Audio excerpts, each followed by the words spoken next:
What is your definition, Andrew, of medical wellness?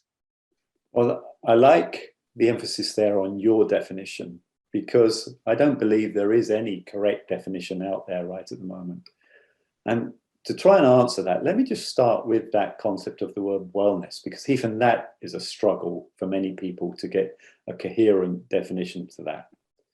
So I'm going to start on that, because that is important to then get onto the concept of what medical wellness is.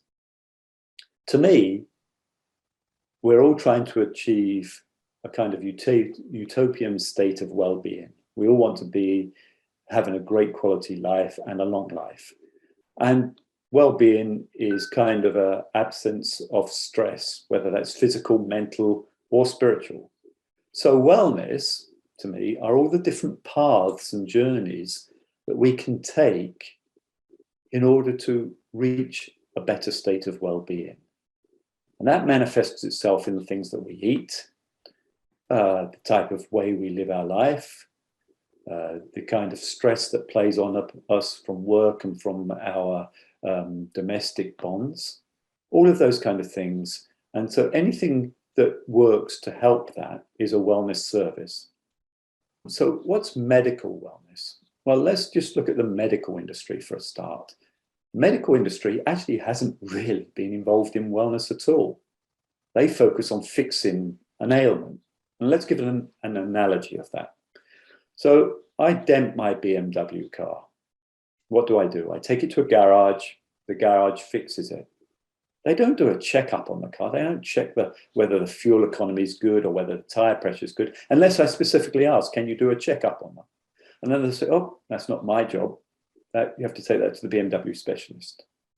That's how you can think of the medical world.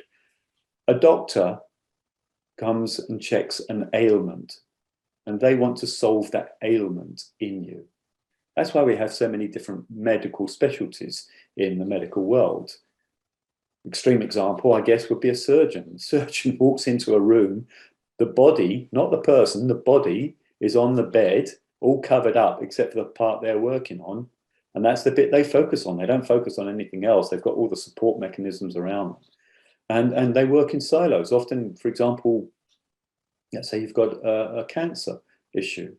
Well, your oncologist will look at that. And quite often they might prescribe drugs that are actually quite harmful for you. And then you have to go and see another doctor to deal with the side effects.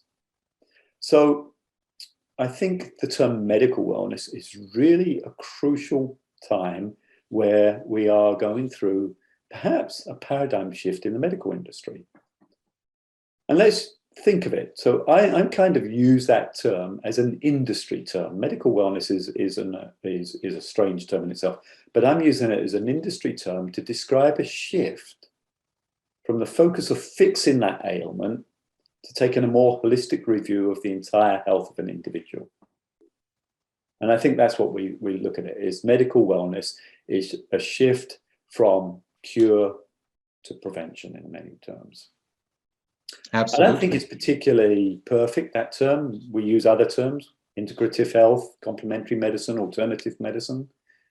But what medical brings, the benefit it brings, is that everything to do with medical has to be supported by research, has to have the evidence to say that this works, and has to have the appropriate licensing to verify that the person administering that help is qualified to do what they say they're going to do.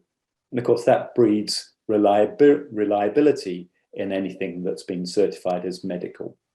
Whereas the wellness industry has had less rigorous domain around it. And therefore, we've had some charlatans, shall we say, that claim to be what they're not. And of course, there is no way of necessarily knowing what's genuine and what's not genuine. And that has improved over the last 20 years.